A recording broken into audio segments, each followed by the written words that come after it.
Bonjour à tous, on se retrouve aujourd'hui pour une nouvelle émission du Café Richelieu. Aujourd'hui, on va parler d'un sujet sensible, on va parler de démocratie et de république. Comme à chaque fois, je vais être accompagné de deux invités exceptionnels qui seront représentés donc cette fois-ci par Morker et par Sky encore une fois, qui sont, je le précise, le chef de cercle indépendamment d'Alsace et de Savoie. Donc si vous voulez rejoindre les cercles de gentilshommes, vous aurez les infos dans la description et sur le site internet. Bonjour messieurs. Alors bonjour à tous. Bonjour à tous, salut Blabla, salut Sky. Je vous le rappelle, cette émission est divisée en 3 grandes questions. On va discuter autour d'un thème donné. Aujourd'hui, comme j'ai dit, nous allons parler de république et de démocratie. Et la première question qui va se poser à nous, c'est: la république démocratique est-elle le pire système politique? Le pire régime politique, le pire système politique, il est évident que oui. Après, je pense qu'il faut peut-être poser une définition, avant ça. La République, comme la démocratie sont des régimes politiques qui sont indépendants l'un de l'autre et qui peuvent, théoriquement en tout cas, exister par eux-mêmes. Après, il faut peut-être définir aussi ce qu'est un régime politique. Un régime politique, à mon sens, ce sont des modèles de société qui cadrent, puis qui structurent la vie des communautés qui y vivent. Heu, Ouais. j'aimerais, en fait, vous poser une question à tous les 2 qui me vient en tête.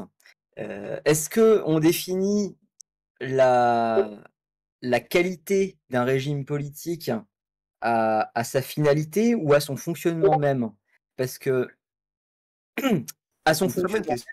à son fonctionnement même, c'est compliqué parce que sur le papier, le communisme, c'est super. Je troll un peu, Ouais, mais oui. est-ce Bah, que Non, mais si, si, ouais, tu raison. en l'occurrence, non, moi je suis pas d'accord, parce qu'en fait, ce qui se passe, c'est justement, ce qui va différencier tout ça, c'est la finalité. Le communiste, la finalité du communisme, c'est une forme de millénarisme, c'est-à-dire que c'est, la réalisation d'un paradis terrestre. Mais ce qui nous convient pas en tant que chrétiens, catholiques. Nous, la finalité de l'action, c'est le bien commun et c'est, concrètement, c'est, l'épanouissement terrestre en vue du salut de l'âme. C'est pas un paradis terrestre. oui, oui, non, tout à Ouais, fait. ouais, je suis d'accord, c'est vrai que c'est la même question qu'on peut se poser à chaque fois, c'est la fin justifie-t-elle les moyens? Quelle est la fin des régimes politiques et quels sont les moyens, en fait, qui aident à construire cette fin? Oui, oui, moi je suis assez d'accord, mais je préférais qu'on précise le truc. Mais c'est vrai que la Ouais, tu fais fin bien de poser la dernière question. qui nous intéresse nous, c'est Dieu et c'est, en l'occurrence, le bien commun dans un cadre politique. Mais c'est vrai que du coup, on parlait de démocratie, on parlait de république, mais moi, ce que je pense intéressant, c'est de définir tout ça. Comment vous définiriez la république et la démocratie? Et ben, du coup, par démocratie, déjà, il faut voir, ce qu'on entend. Démocratie, c'est, du grec démos kratos, comme, chacun sait, hein, chacun a fait son école républicaine. Donc le pouvoir au peuple, hein, comme, comme on aime nous le faire miroiter. Je pense que ce qui est la meilleure définition, en fait, de cette étape, c'est ce qu'on peut appeler le gouvernement de tous. Parce que la démocratie, en fait, fait partie, des différentes formes de régime qui peuvent s'appliquer dans le gouvernement de tous. Je pense qu'il y en a 3 grands types, donc qui peuvent correspondre à ça. La démocratie, donc où tout le monde décide des lois et elle est soit directe ou représentative à petite échelle. L'anarchie, donc c'est aussi où tout le monde se remet aux lois naturelles, enfin s'en remet aux lois naturelles, donc un ordre hiérarchique de base, avec la loi du plus fort, la prédominance des plus utiles dans les décisions, une structure assez tribale ou clanique.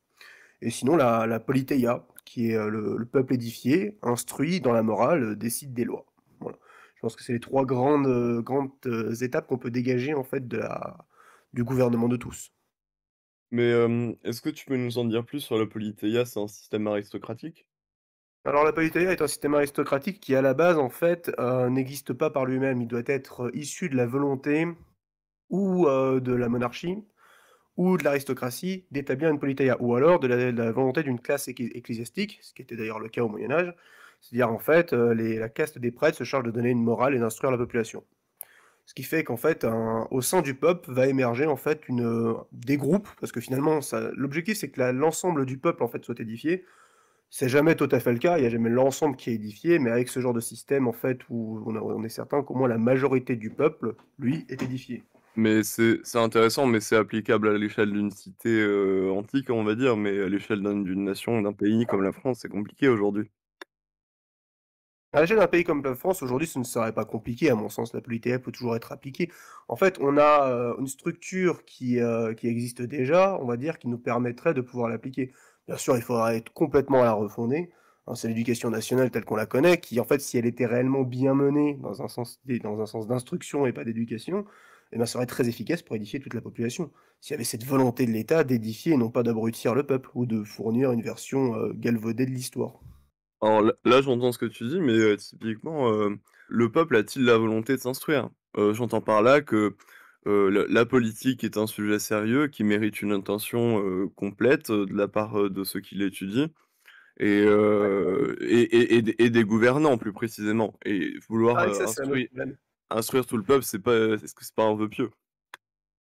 Alors, c'est vrai que c'est un autre problème parce qu'il y a encore du coup, la Politeia suggère, bah, en fait, l'usage du libre arbitre. C'est-à-dire qu'en fait, il faut organiser la société non pas comme une encyclopédie, on va dire, mais comme une enfin, en tout cas l'instruction, je veux dire, non pas comme une encyclopédie, mais comme une encyclopédie. C'est-à-dire qu'en fait, le savoir est accessible à tous. Maintenant, il faut que les gens aient la volonté d'accéder au savoir. Et là, je pense que c'est comme ça qu'on sera le plus équilibré dans une société politique qui est bien gérée. C'est-à-dire que ceux qui ne s'y intéressent pas ont la possibilité de le faire. Ils pourront jamais dire qu'ils n'ont pas eu la possibilité de le faire. Mais s'ils choisissent de pas s'y intéresser parce que la politique les intéresse pas, c'est pas à nous de les forcer à s'y intéresser.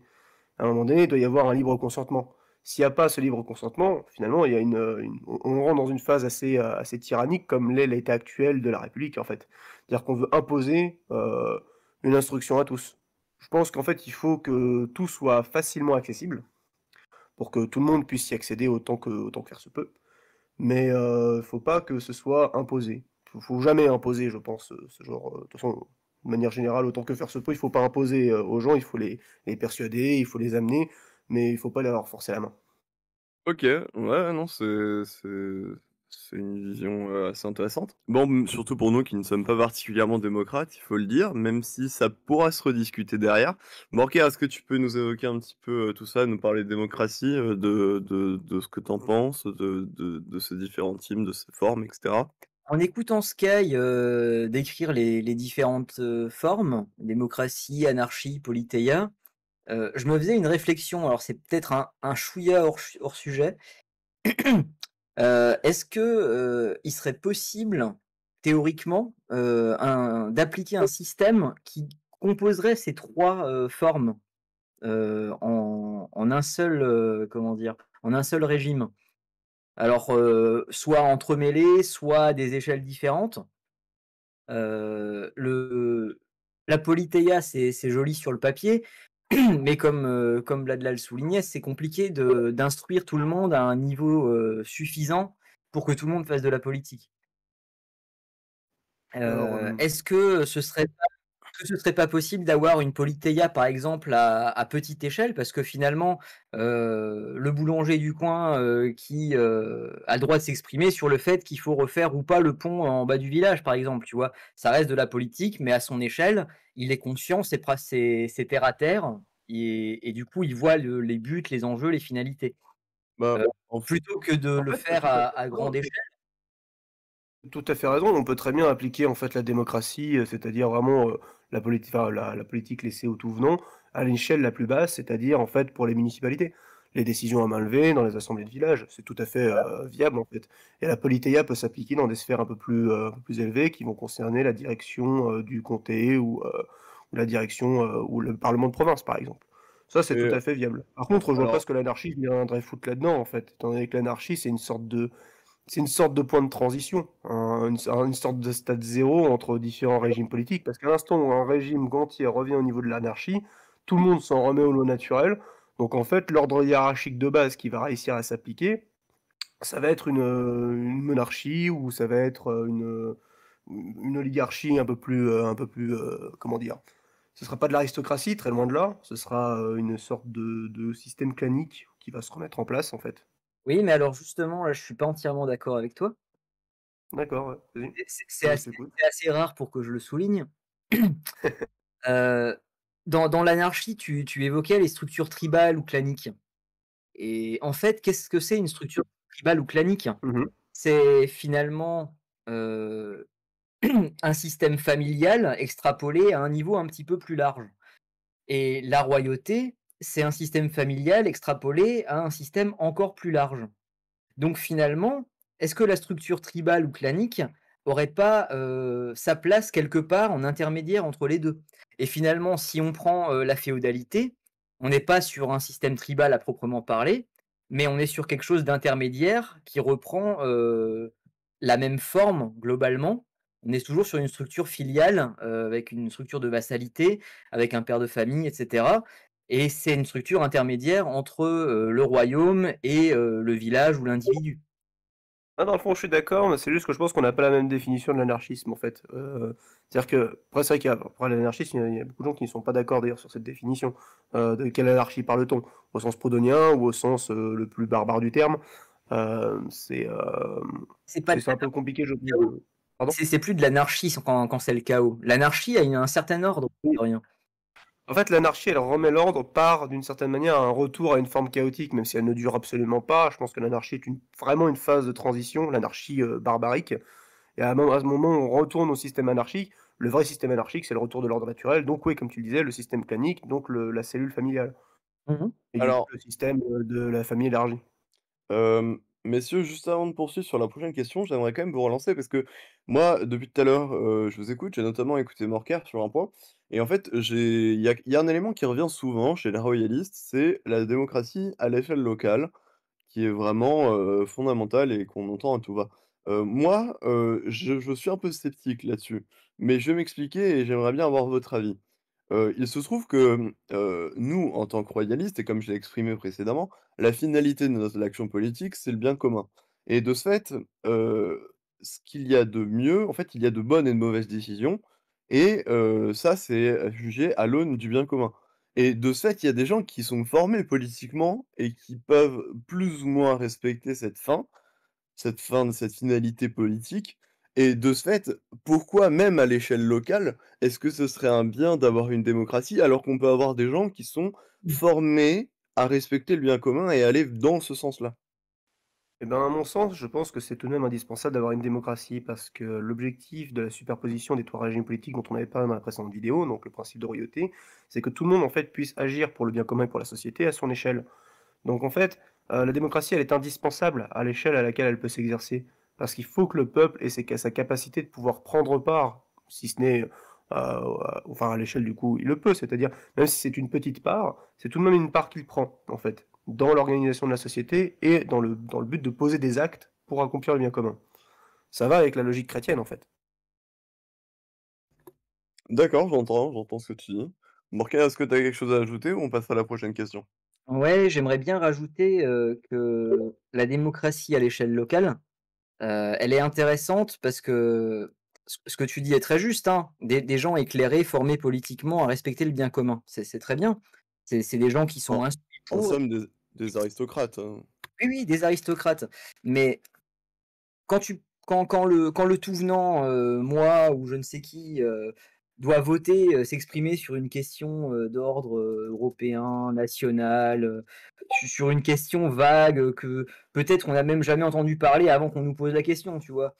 Heu, Bah, oui, on n'est pas éclairé, on n'a pas toutes les cartes en main, tous les tenants, les aboutissants. Mais si, je dois choisir, on me demande s'il faut, retaper la rue principale du village ou non. Ben, j'ai pas besoin d'être plus formé que ça pour savoir s'il faut la retaper ou pas. Ouais, C'est-à-dire que Ça a du bon mais sens. moi je en l'emprunte tous les jours, donc je connais les tenants et les aboutissants. Donc à cette échelle-là, je suis suffisamment éclairé pour prendre la décision.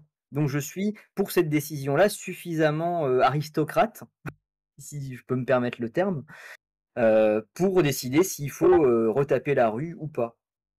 Non, mais je alors pense que tu peux te Je pense ce à petite terme, en fait, échelle, parce que c'est suffisant. tu viens de mettre le doigt sur quelque chose d'assez vrai, c'est ça, c'est qu'en fait, le but finalement, c'est de s'édifier, en fait, pour le peuple, tout comme pour ceux qui sont au niveau de l'aristocratie, de continuer à s'édifier. En fait, il doit y avoir une sorte de passage, d'une certaine manière. C'est-à-dire que la politeia peut représenter cette espèce de point de passage entre le peuple et l'aristocratie. C'est-à-dire qu'en fait, au début, au stade le plus bas de la société, c'est de la démocratie, où les gens ne sont pas forcément éclairés, mais ils prennent des décisions pour ce qu'ils connaissent et ce qu'ils voient dans leur vie quotidienne. Donc ils usent du bon sens, en fait, naturel. Et dès qu'on commence à augmenter dans la sphère de l'État, il faut avoir une politeia, donc en fait une population édifiée qui soit capable de prendre des décisions pour l'ensemble. Donc on peut penser à la direction, peut-être pas d'une municipalité, mais au moins d'un comté, d'une baronnerie, tout ce qui va être la votation des budgets ou alors des actions à mener en fait dans cette communauté de communes, entre guillemets. Là, il faudrait une politeia, effectivement. Tout ça jusqu'au Parlement de province. Et au-delà, en fait, on rentre dans l'aristocratie. C'est-à-dire que là, il faut vraiment, pour accéder aux hautes sphères de l'État, avoir une véritable édification morale. Alors, Être instruit, en fait, complètement dans ses fonctions. j'entends, parfaitement vos arguments à tous les 2, à ceci près que, mais on va pas s'éterniser sur le sujet. Moi, un maire communiste ou des gens communistes qui font des centres d'accueil de migrants à l'échelle locale, il y a beau avoir du bon sens, moi je pense qu'il y a un problème là. Alors, si je peux me permettre, mais si ces maires communistes font des centres d'accueil de migrants à l'échelle locale, c'est bien parce qu'à l'échelle nationale, on les encourage à le faire ou on leur permet de le faire. Oui, certainement, mais il y a aussi des maires communistes. Bien sûr, Certes, mais enfin, le monde n'est pas à partir du parfait. moment où l'État, quel qu'il soit, leur dirait: «Bah, on fait pas de centre de migrants» ou alors c'est quelque chose de nationalisé parce que si on doit accueillir des réfugiés politiques, il y a pas de raison qu'on les dispatche à droite à gauche et qu'ils se mêlent à la population. C'est des réfugiés politiques, ils sont censés rester le temps qu'on règle le problème chez eux et puis repartir chez eux après. Ils sont pas censés c'est pas une immigration définitive normalement. OK, nickel. Bah, on a pu évoquer un petit peu, ce qui va, représenter les différents aspects de la démocratie, les formes à laquelle elle peut se manifester, mais quid de la République? Parce que c'est aussi notre sujet. Est-ce que, quelqu'un peut m'en faire part, d'une Ah, la définition? République. La République. On y met beaucoup de choses, je pense, en fait, dans le mot République. En soi, en tant que croyant, je ne suis pas opposé à la République au sens noble du terme. Dire le véritable sens de la République, c'est la res publica, c'est-à-dire la chose publique. Donc finalement, faut comprendre le gouvernement d'un petit nombre. La République est forcément une oligarchie. Maintenant, la question qu'il faut se poser, c'est quelle forme d'oligarchie doit-elle prendre, en fait, pour être réellement efficace. Parce que quand on entend le premier sens de res publica, c'est donc, comme je le disais, la chose commune, la chose publique, en fait. Donc c'est une forme d'intérêt général. On est encore un peu loin du bien commun, mais disons que c'est une volonté déjà de base politique d'aller vers ça. Alors j'ai dégagé plusieurs formes enfin, en force de mes réflexions, plusieurs formes de, euh, de république qui existent. Il y en a trois grandes, si on veut. Donc la plutocratie, hein, qui est donc le pouvoir aux plus riches, aux fortunes, qu'elles soient foncières ou spéculatives. La technocratie, hein, je pense qu'on est, en ce qui concerne la plutocratie et la technocratie, on est dedans, hein, clairement. Donc le pouvoir aux intellectuels, techniciens, scientifiques, les médecins, les sachants, quoi, en fait. Et du coup, la dernière forme qui est, donc, là c'est sur les trois formes les plus répandues que j'ai pu trouver, c'est l'aristocratie, donc le pouvoir aux meilleurs, à ceux qui ont le mérite de leur position, par leur valeur morale et leur capacité politique. Dans les autres formes qui existent d'oligarchie, qui sont assez rares en fait et qui sont vraiment pas répandues à travers le monde, on a la gérontocratie. Alors en soi, c'est le pouvoir aux anciens. C'est un système qui est encore un peu tribal à ce niveau-là, ou clanique, hein, et qui existe encore dans des pays, dans des pays africains, les pays du Sud de manière générale.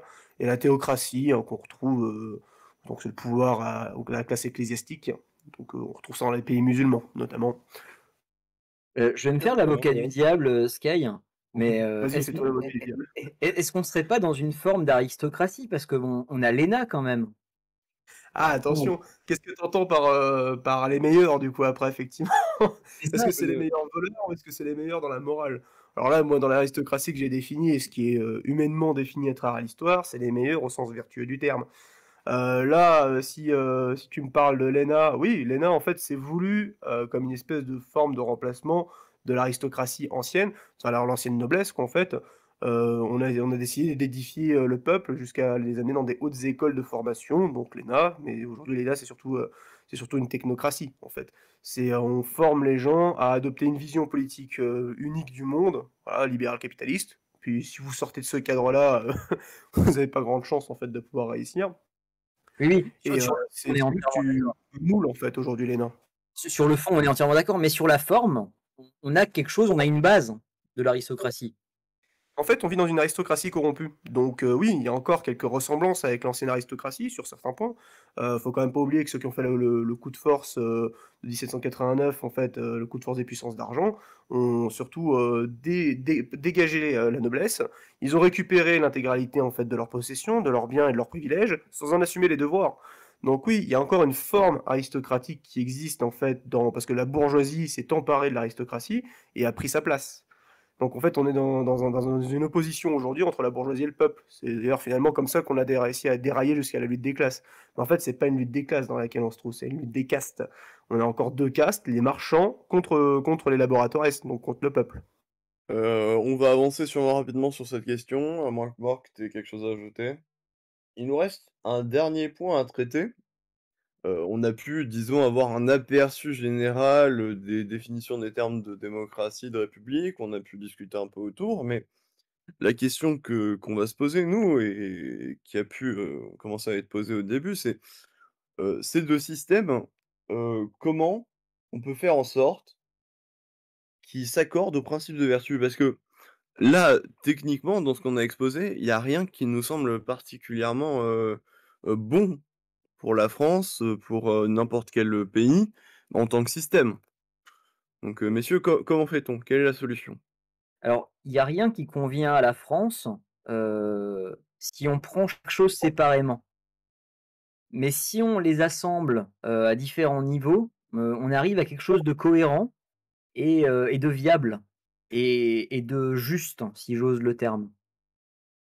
C'est-à-dire qu'on aurait, une démocratie, très, très participative pour tout le monde à petite échelle, où tout le monde aurait sa voix, où tout le monde pourrait décider que, il faut refaire, tel bâtiment dans tel village parce que, il est en train de s'écrouler et on met tous la main à la poche parce qu'il faut le retaper, parce que c'est le bien commun, parce que c'est dangereux pour tout le monde et cetera. Pareil pour la rue du village, pareil pour ce genre de petites choses. On aurait, un type de république à échelle intermédiaire qui serait une république du coup aristocratique, alors qui ne porterait pas forcément le nom de république, mais qui serait, étymologiquement parlant une république et on aurait, pour coordonner tout ça, à l'échelle nationale, on aurait du coup, une royauté. En tout cas, c'est comme ça que je vois les choses. Ouais, je dirais plus une monarchie du coup, effectivement, parce que la royauté, c'est le système qui comprend les trois grands axes en fait que tu décrits. Oui, tu as raison. En soi, on est tout à fait d'accord, hein, la vertu en politique, pour reprendre l'intitulé de la question, c'est la recherche de l'équilibre et donc du meilleur régime pour pouvoir servir le bien commun. Donc je pense que, comme l'a dit Morker, elle ne peut prendre sa forme complète qu'en regroupant trois formes de régime politique qu'on a citées précédemment et qui font écho à la première vidéo qu'on a fait sur le café Richelieu. Donc en fait, Alors la solution, c'est que tout le monde puisse s'exprimer à ces différentes échelles et qui est une structure générale qui assure une sorte de contre-pouvoir permanent les uns avec les autres pour éviter que l'un déborde sur l'autre en fait et ne prenne. C'est ce qu'on peut, ce qu'on définit d'ailleurs comme la corruption d'un régime politique. C'est-à-dire que si un régime politique n'est pas équilibré, il finit par être corrompu. Une monarchie corrompue, ça donne du despotisme, de la tyrannie. Une aristocratie corrompue, ça donne la république dans laquelle on se trouve aujourd'hui, une plutocratie, une technocratie, une bureaucratie, on peut appeler ça un peu comme on veut. Et du coup, une politeia corrompue, ça donne la démocratie, où il y avait un autre terme qui existait, qui a été repris dernièrement, alors j'ai oublié le nom, une oclocratie, je crois, si je ne me trompe pas, qui correspond à le gouvernement de la foule, de la masse, dans un aspect assez bestial. Mais ce sont des termes qui sont infinis, en fait. Si on s'éloigne, en fait, du principe de vertu, on peut subdiviser à l'infini, si on veut, toutes ces déclinaisons en fait de la vertu, quoi. On peut avoir tout un tas de noms qui vont apparaître à travers l'histoire. Vas-y. Ouais, juste une petite précision que j'aurais dû faire, au moment où j'ai posé la question, sur la définition de la vertu pour qu'on puisse quand même s'entendre sur un terme. La vertu, c'est une habitude à faire le bien en philosophie, mais je vous laisserai méditer ça, on peut continuer. Oui, Sky, je suis d'accord quand tu parles de dérives. Je vais être un peu plus terre à terre. Est-ce que, les dérives n'arrivent pas quand quand le type de démocratie ou de république qu'on met en place n'est pas adapté à l'échelle à laquelle on le met en place. Je m'explique. Est-ce que si on met une république à un niveau national, c'est pas ça qui fait que ça se casse la figure au bout d'un moment? Parce que Non, mais exactement, ouais. des républiques de l'échelle d'une cité, d'une ville, on en a vu beaucoup à travers l'histoire. Elle valait ce qu'elle valait, mais ça tenait à peu près la route. Je pense pas que c'était aussi terrible que ce qu'on vit actuellement. Alors, tu vois, Pareil pour la démocratie. Actuellement, bon, on a une démocratie qui est représentative pour ce que ça vaut, mais une démocratie où tout le monde pourrait participer à voter toutes les lois, heu, je sais pas comment on pourrait, l'imaginer, même avec les technologies modernes, pour que ce soit pas le bordel, et vous me passez l'expression, mais à l'échelle du pays, ce serait terrible. Enfin, à mettre en place, il faudrait que tous les gens, toutes les semaines ou tous les jours, passent, 1 ou 2 heures, à dire: «Ah bah, attendez, il y a telle loi qui a été proposée, est-ce que je vote pour? Est-ce que je vote» mais même si on pouvait faire ça depuis chez soi, la perte de temps. ouais, Et tout à fait. comme on le disait, Même si en moyenne les gens ne dis travaillaient que 4 heures par jour, ce qui est un peu compliqué à mettre en place dans notre système libéral capitaliste tel qu'il fonctionne, ce serait carrément, enfin, ce serait insupportable en fait pour la population que de Bien sûr. devoir voter absolument tous les jours les lois qui sont décidées. C'est ce qui me fait dire d'ailleurs qu'en fait la vérité de notre système, c'est qu'on n'a jamais été dans une démocratie à aucune échelle que ce soit en fait. Parce que même à l'échelle la plus basse, donc au niveau de la municipalité, les citoyens, hein, les 10 citoyens, ne participent aucunement en fait aux décisions de la mairie. Ils sont juste là pour donner leur suffrage, pour élire quelqu'un. On est dans une république romaine pure et dure, en fait. Il n'y a aucun moment de la société où le peuple, en fait, vote les lois. Sauf dans les cas de référendum. C'est le seul moment où il y a de la démocratie, c'est tout. Mais en Sinon, fait, même à l'échelle de la municipalité, le peuple ne fait que élire ses représentants, et c'est tout. j'ai plus l'impression qu'on est dans quelque chose où, on élit des gestionnaires, en fait, plus que C'est des ça. dirigeants. On élit C'est-à-dire un programme, un les parti mecs ou un homme, en fait, en fonction de sa gueule, ou de son charisme, ou je sais pas quoi. Oui, les mecs sont en place pour un certain nombre d'années pour faire tourner la boutique, en fait. C'est ça. Voilà. alors, Et pour se servir au passage, plus que servir. il y a quand même un élément, alors tu parlais, de quelque chose juste avant, Morcar, c'était le fait que, pour que ça soit corde au principe de vertu, ça dépend aussi de l'échelle et de l'application du régime, en fait. Oui. Du système plus que du régime. Mais je suis pas nécessairement d'accord parce que regarde, mettons qu'on ait, la répartition, traditionnelle de la royauté française, la démocratie, l'aristocratie et la royauté, donc aux échelles à laquelle elles sont accordées, il y a pas de souci. Mmh. Mais, mettons que le programme et la finalité de l'action au niveau, national et à chacun de ces échelons, c'est, mettons, voler aux pauvres pour donner aux riches, twerker dans des églises. Enfin, là, il y a un problème. C'est avant tout un problème de finalité, c'est un problème en l'occurrence, c'est tendre vers le bien commun qui permet d'avoir une structure cohérente et de tendre vers le bien.